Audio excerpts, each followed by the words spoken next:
We all remember the scene where Mufasa dies at the hands of Scar. We all remember Simba's revenge. And we definitely remember how the hyenas tore Scar apart with their teeth. But in the middle of all that, no one ever asked, what happened to the hyenas after that? Did they actually die with Scar? Did they escape? Did they try to reclaim power? Or did they disappear completely from the Lion King universe? These questions made me rewatch the movie more than once, and this time with a completely different focus. I paid close attention to every scene, let every moment pass slowly, carefully, until I started to connect the dot, every small thread, every move, every line. And I discovered that the fate of the hyenas is far more complicated than what we see on the surface. The first thing we need to start with is the ending scene. That moment when Simba confronts his Uncle Scar in the middle of the fire. Scar tries to justify his actions, tries to escape his fate, and he blames the hyenas, claiming they were the true reason behind everything. But the hyenas were listening,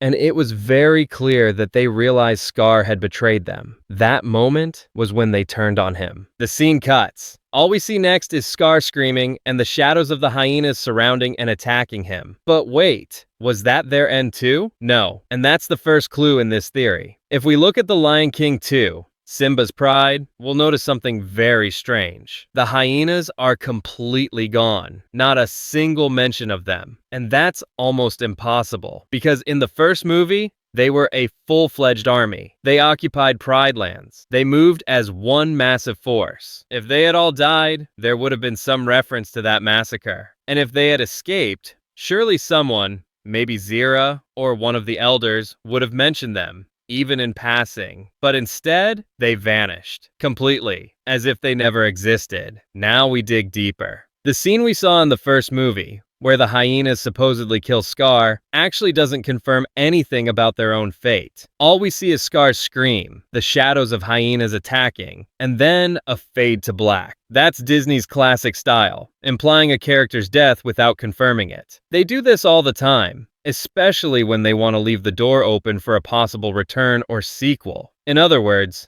Disney didn't kill off the hyenas. They just made them disappear to keep the door open for their return. And if we connect this with comments from the creators themselves, one of the animators once said in an old interview, the hyenas were present during Scar's fall, but what happened after that is left to the audience's imagination. That statement proves one thing: there's space, and it's up to us to fill that space with logic and analysis. Let's go back a little further. At the start of the first movie, the hyenas lived in the elephant graveyard, a dead, barren land, worthless, a place they hated, a place they desperately wanted to escape. When Scar opened the door for them, they stormed into the Pride Lands like a flood. But after Scar died, and after the fire consumed everything, they had no choice but to go back to the elephant graveyard. But this time, not as conquerors, as exiles, broken, shunned by everyone. And here, we reach the most likely possibility. The hyenas quietly withdrew and disappeared from sight. Not just because they were defeated, but because they had lost everything. No leader, no land, no alliances. Since hyenas are creatures that live in packs and rely heavily on leadership, losing Scar was like losing their entire system. In simple terms, after Scar's death, the hyenas couldn't rebuild. They couldn't agree on a new leader. They couldn't organize. And they definitely couldn't return to power. That's why they vanished. As shocking as that moment was, something strange happened immediately afterward. The hyenas, after killing Scar, disappeared. They only appeared once, briefly, in the background, running among the animals of the Pride Lands like strangers in a place that no longer belonged to them. But was that really an escape, or was something bigger happening? You see, the hyenas weren't just Scar's followers. They were a force, an army, creatures driven by hunger, by violence, by a thirst for power. So, is it possible they would give all that up and just walk away? The truth is, no. In one of the deleted scenes that didn't make it into the final cut, there was an attempt to show what happened to the hyenas after Scar's death, but Disney chose to remove it. And the question is, why? Why cut out the fate of villains like that? Why let them vanish suddenly without explanation? Let me tell you a theory that could change how you see the movie entirely. After Scar fell, begging the hyenas to protect him, they did attack him and kill him, just like we saw. But the real question is, did they kill him out of revenge? Or was there something deeper going on? If you rewatch that scene carefully, you'll notice that when Scar realizes his end is near, he says something crucial. It was the hyenas. They're the real enemy. I was just pretending. In short, he sold them out, threw them under the bus to save himself. And that is the ultimate betrayal. Even among monsters, even in the wild, honor matters. So when the hyenas attacked him, it wasn't just revenge. It was a moment of liberation. Scar had used them, humiliated them,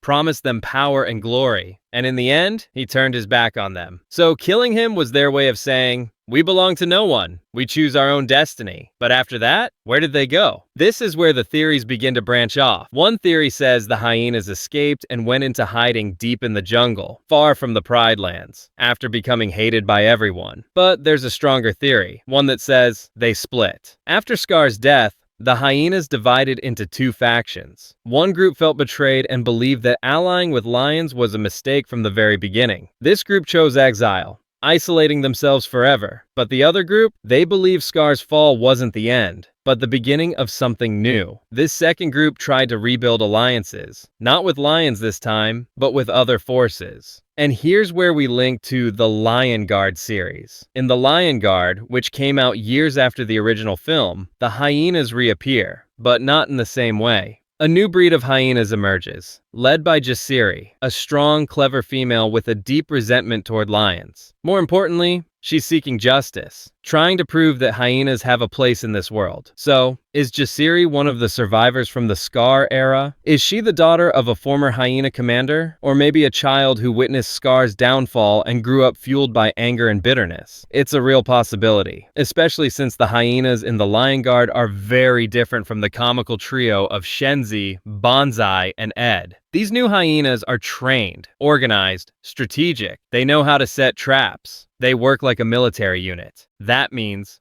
something evolved. A new mentality was born after Scar's death. So we must ask, was Scar's death the end of the hyenas, or the birth of a smarter, more dangerous generation? There's one more important point. When Simba reclaimed the throne, we never saw him try to form any alliance with the hyenas, which means the hatred remained. The lions didn't forgive, and the hyenas didn't forget. And that opens the door to another theory. The hyenas did return after Scar's death, but from the shadows. They lived in the dark, in distant lands, waiting for their second chance. And that chance came in the Lion Guard. We see them multiple times attacking nearby territories, stealing food, kidnapping prey, as if they're regrouping. And if you pay close attention, you'll notice that the hyenas often speak about the past, about how the lions treated them, about how they were exiled. In other words, the hyenas never really disappeared. They hid, they learned, they prepared. And that's a critical point, because it means there's a real possibility we might see them again in a future Lion King film.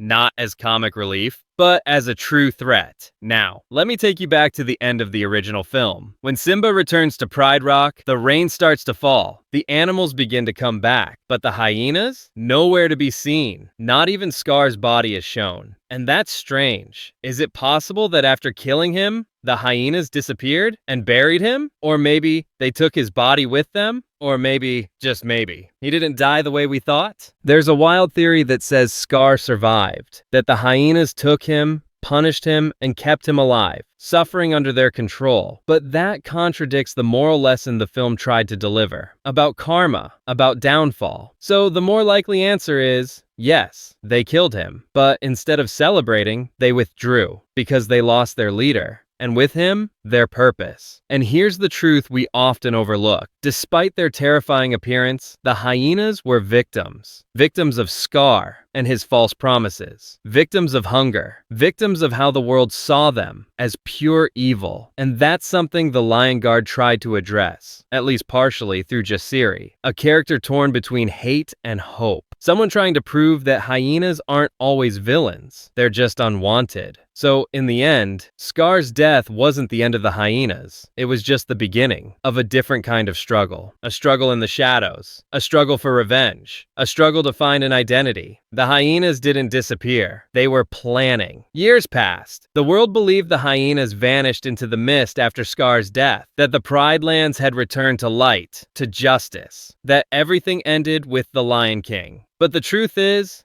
Disney was planting seeds, subtle details meant to stay alive, details that only the focused would notice. After Scar died, after Kion became the leader of the Lion Guard, after Simba matured and ruled the kingdom, we began to see strange glimpses. Brief moments, unusual, sometimes expected, but always leading to one question. Where did the hyenas go? Here's where the theory takes shape. The hyenas didn't return to attack. No, they made a smarter move. They decided to change their appearance, their image, their behavior. They set out to create a new generation, one that doesn't laugh, one that never knew Scar, one that didn't know fear, but knew only rage. Jasiri wasn't just a new leader. She was a whole new project. Her intelligence, her composure, her ability to organize and lead, all of it raises one question. Was she born after the war, or was she there, quietly growing up in the shadows? What makes us question it even more is something Jasiri always says. We don't laugh like we used to. The hyenas have learned. That's not just a passing line. That's a message, filled with regret, with vengeance, with a transformation from victim to predator. Jasiri wasn't just gathering hyenas. She was rallying the forgotten, the discarded, the abandoned. Crocodiles banished from their swamps. Cheetahs who had lost their territories. Stray hyenas with no home. She spoke to them in one language. We are the ones who were wronged. And now, we're here to make it right. So when Kion went to face her, he wasn't facing a monster. He was facing a leader, a philosopher. And what happened next, only a few truly understood. Jasiri looked Kion in the eyes and said, "You think you're different from Scar, but you're doing the exact same thing." And for the first time, Kion was silent. That moment didn't just show Jasiri's strength. It opened a door to much deeper questions. Was Kion truly fair in all his decisions? Did Simba wrong the hyenas by banishing an entire species for Scar's mistake? And is the Pride Lands really just and noble? Or is there a beautiful facade hiding a repressive regime that pushes away those who are different? Disney always tells the story from one side. But who said that side is the truth? We've never heard the hyenas version.